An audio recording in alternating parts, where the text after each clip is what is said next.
7 ஆண்டுகள் 10 ஆண்டுகள் 15 ஆண்டுகள் ஒருவன் ஏதோ ஒரு பணம் கிடைக்கப் போகிறது, பொருள் கிடைக்கப் போகிறது என்று தனக்குரிய மனிதர்களோடு வாழ்க்கையை தொலைத்து விட்டால் என்ன இருக்கும்?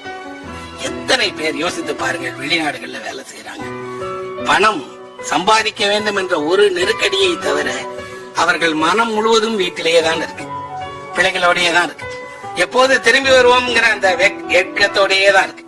ஆனால் அவர்களை பொருளாதாரம் என்ன செய்துன்னா எங்கேயோ கொண்டு போய் ஏதோ ஒரு இடத்தில் அவர்களை சிக்க வைத்து அவர்களை எல்லா உறவுகளையும் துண்டித்து வெறும் பணத்திற்காக நடமாடுகிற மனிதர்களாக வச்சிருக்கு.